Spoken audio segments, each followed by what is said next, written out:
जय माता की दोस्तों। छठ पूजा कथा। छठ पूजा कथा में आपको सर्वप्रथम सामग्री का ध्यान रखना चाहिए। तो इसमें केले का पत्ता और गन्ने, और इसमें फल में केला, सेब, मूली, आप यहाँ पे लौकी भी ले सकते हैं, पेठा पपीता भी ले सकते हैं। यहाँ पे हमने खीरा लिया है और ये हमने सभी सामग्री ली है। और इसमें कलावा, चने, चंदन, धूप, दीप, देसी घी, लौंग, सुपारी, हल्दी की गांठ, ये हमने दही, प्रसाद, लौकी की सब्जी, मिठाई, खीर, पूरी, रोटी, ये हमने कलश, नारियल, और ये हमने यहाँ पर सभी पूजा की एक पुस्तक कहानी पढ़ने के लिए। तो अब हम अपनी छठ पूजा कथा आरंभ करते हैं। छठ पूजा 2022 में इसकी कथा इस प्रकार है, आप ध्यानपूर्वक सुनिए। एक बुढ़िया अम्मा जी थी, उनके एक बेटा और बहू थे। अम्मा जी छठ की पूजा बहुत श्रद्धा और भावना से करती थी। वह छठ माता को बहुत ही मानती थी और उनकी जो बहू थी वह नए विचारों वाली थी। वह छठ पूजा पाठ में अधिक ध्यान नहीं देती थी और वह इन चीज़ों को नहीं मानती थी। परंतु बुढ़िया अम्मा छठ पूजा पाठ में अधिक ध्यान देती थी। वह 1 महीने पहले ही छठ पूजा की तैयारी करना आरंभ कर देती थी। परंतु बहू उन्हें बहुत ही नकारती थी और उन्हें हर वक्त ज्ञान दे रही थी कि अम्मा आप 4 दिन तक व्रत रख के भूखी और हमें परेशान करोगी, आप ये व्रत ना रखें, यह सब अंधविश्वास है। ऐसा कहकर अम्मा को व्रत रखने के लिए मना करती थी। पढ़ी लिखी बहू का अम्मा पर कोई असर नहीं होता था और वह अपनी तैयारी में जुटी रहती थी।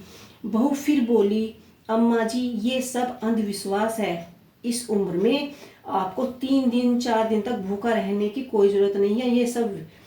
ये ढोंग है, आप नहीं यह व्रत ना करें। नई बहू की बात सुनकर बूढ़ी अम्मा मुस्कुराई और बोली, बहू शादी के बाद मेरी संतान नहीं हुई थी, तब मैंने छठ मैया का ही व्रत किया था।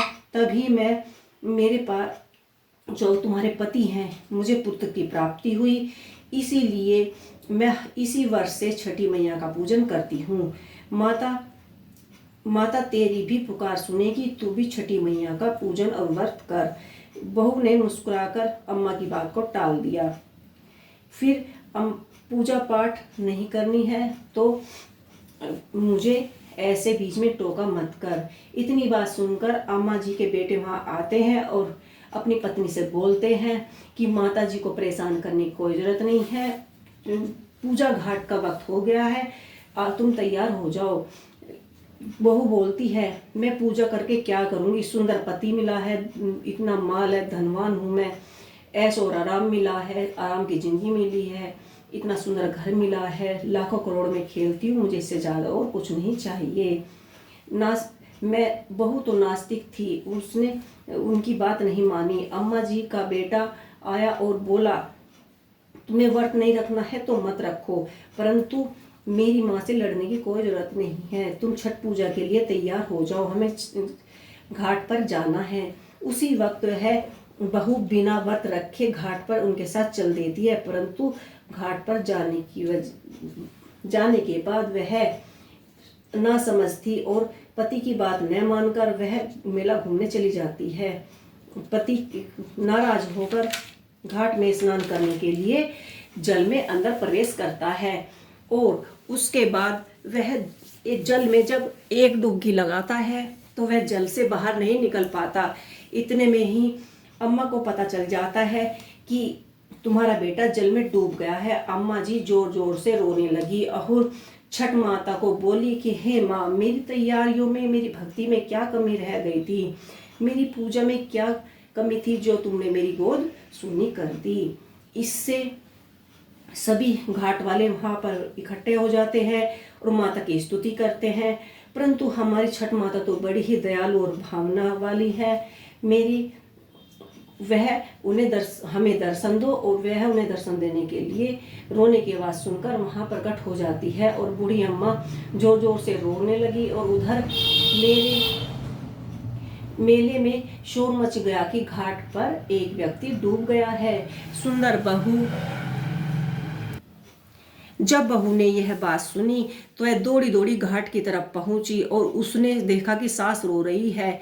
उसका बेटा जल में डूब गया है और उसे शायद लगा कि यह सब मुझे व्रत रखने वाली बात है कि मैं इस छठ पूजा का व्रत रखूं। वह अम्मा जी, बूढ़ी अम्मा जी से कहती है कि माँ, मैंने तुम्हें तो पहले ही कहा था ये छठ पूजा का चक्कर छोड़ो, ये सब ढोंग अंधविश्वास है, पर तुमने मेरी बात नहीं मानी, इसलिए आपका बेटा जल में डूब गया है। ऐसा कहकर बहू अम्मा जी को ही कोसने लगी।